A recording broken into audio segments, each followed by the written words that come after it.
Okay, so you're here for the deep dive. You want to get smart, fast. You want to cut through the noise and get what really matters. Today we're heading back to Marrakech, that vibrant, unpredictable city. Remember Youssef and Ghita, Hmm. our resourceful pair who just got that stolen manuscript back? Exactly. Yeah, it really felt like that story was done, didn't it? Manuscript safe back Oh. in the Museum of Heritage. A good result, for preserving the city's history. But, well, this is Marrakech we're talking about. It seems like one adventure just rolls into the next. So picture this. Youssef and Ghita are there, helping Amina, the curator, set up this new exhibit, featuring the manuscript they recovered. Should be a great moment, right? Right, showcasing this treasure. And that's exactly when things go sideways.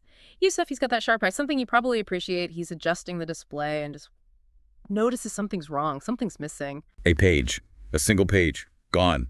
From a manuscript that was supposed to be complete, supposedly secure, inside the museum. Amina confirms it was whole when they got it back. Yeah. So the big question, like right off the bat, is how does a page just vanish from a secure museum exhibit? Yeah, and Geeta, her mind's like a steel trap, right? She immediately thinks security footage. It's the logical step. A Right. missing item, secure place. It's got to be either a mistake, a lapse, or something deliberate. And the footage, oh, it was definitely deliberate. It showed this cloaked figure, bold as anything, just calmly walks in, expertly takes the page, and then poof, vanishes. This wasn't some clumsy theft. It was precise, calculated. And that precision, that's what Geeta keyed in on immediately. It felt so targeted. Like, this wasn't random. Whoever did this probably knew the museum layout, maybe the security, maybe even knew the manuscript itself.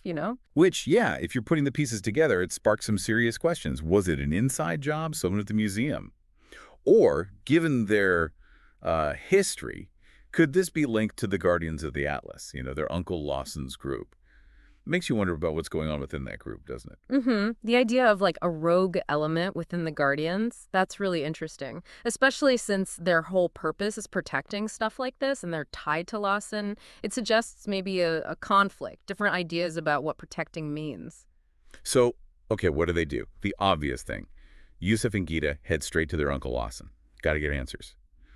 But when they arrive at his house, it's chaos. Total mess. Furniture knocked over, papers everywhere, look like there'd been a serious struggle. Yeah, that kind of scene screams trouble. Lawson, who was key to getting the manuscript back now, he seems to be the one in danger. And Ghita, she's always noticing things, right? Amidst all the mess, she spots it. A crucial clue.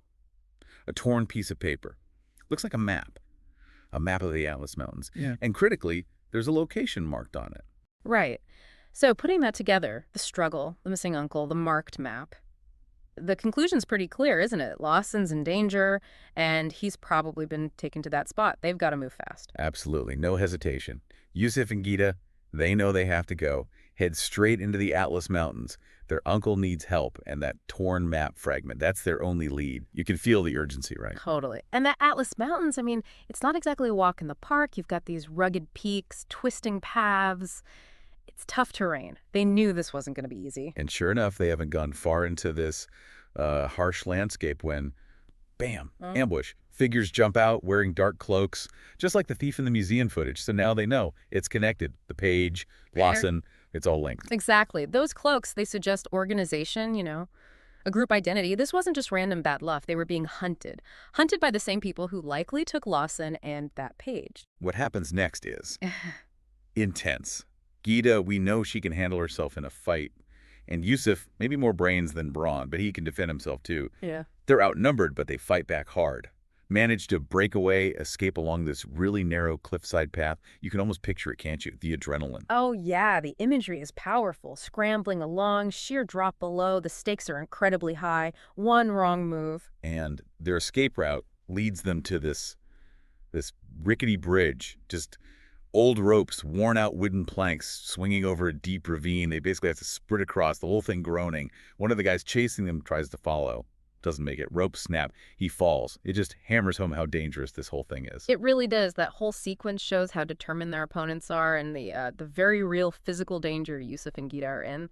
This is way beyond just a missing page now. It's life or death. So eventually, after that nightmare, they reach this small mountain village. Bit of sanctuary, Smoke from chimneys, fading light. They meet this village elder, described as having a face etched with time. When they mention Lawson's name, the elder knows. points them towards a hidden cave. Seems like there's a whole network up there. That's interesting. The village is a refuge, but also a source of information.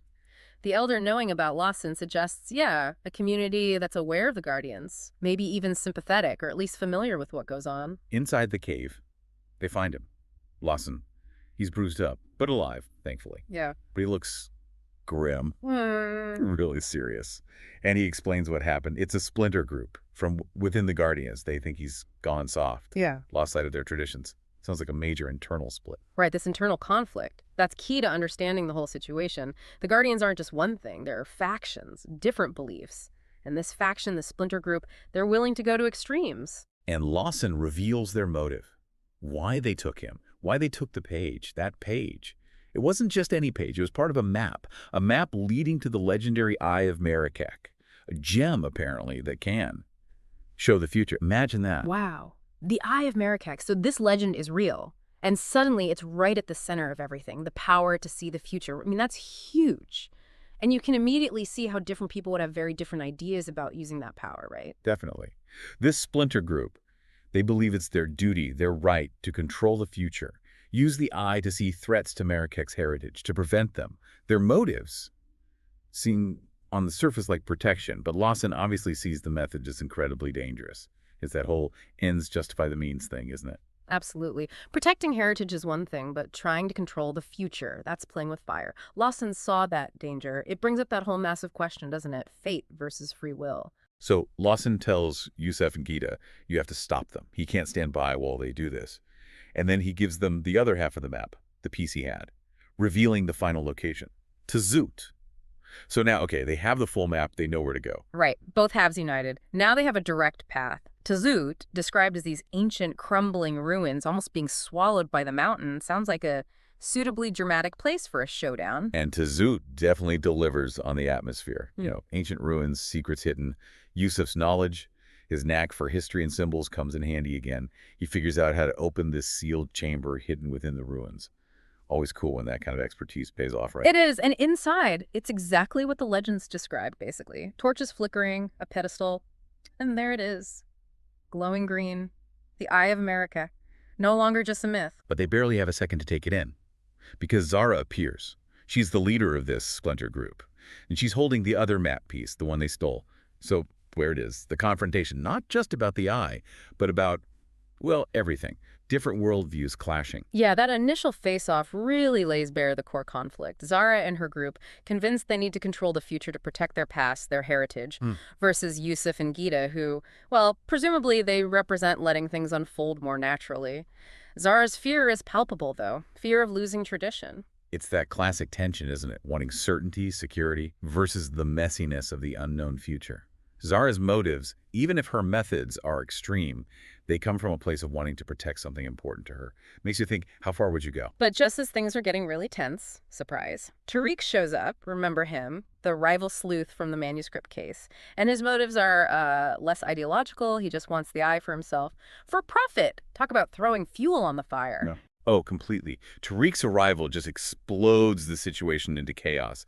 Zara's furious, obviously. She goes right after him. Her splinter group members scatter in the confusion, and Youssef and Ghita are suddenly caught in this free-for-all. Their main goal becomes secure the eye before anyone else gets it. Total chaos. Imagine the scene. Zara and Tariq are fighting, people scrambling, and eye itself, this incredibly powerful artifact, gets knocked loose. It rolls across the floor. Youssef makes a dive for it, reacts instantly.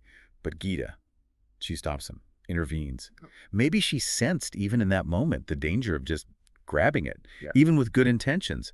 Shows her wisdom, maybe, her caution. It does, yeah. It suggests that securing the eye isn't just about keeping it from bad guys, but also about understanding its inherent power, the responsibility involved. And just when it seems like total mayhem, sirens, no, not sirens, but Detective Khalid, he bursts in with his officers. Talk about timing. Khalid. Right. His arrival kind of slams the brakes on the whole thing, brings order back to the chaos. The immediate fight is over. Everyone gets apprehended. The threat is contained, at least for now. And crucially, in all that confusion, Youssef does manage to get hold of the Eye of Marrakech. Secure it, so it's safe. In their hands. For the moment. Big sigh of relief, you'd imagine. Back in Marrakech, yeah, the focus shifts. What do you do with something like the Eye of Marrakech? The temptation to use it just to peek into the future?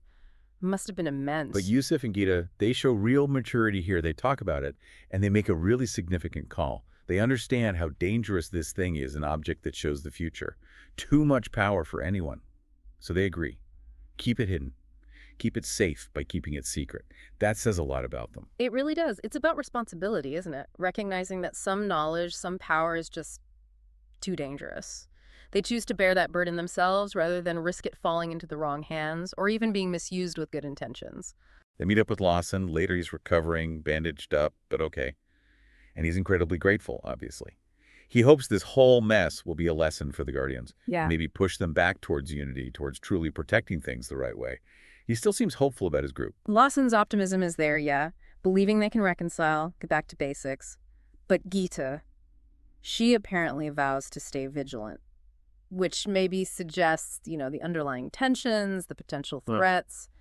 They might not be completely gone. And here's just a little detail to leave you thinking. The sources mentioned. Mm. As Yusuf and Ghita leave Lawson, there's this faint green glow seen coming from Yusuf's bag, suggesting the eye is still very much present. Its story, its influence might not be over, leaves you wondering, right, what happens next? So let's recap for everyone listening. We started with what seemed like a finished story manuscript recovered. But then a missing page sends Yusef and Ghita on this dangerous trip into the Atlas Mountains to rescue Uncle Lawson.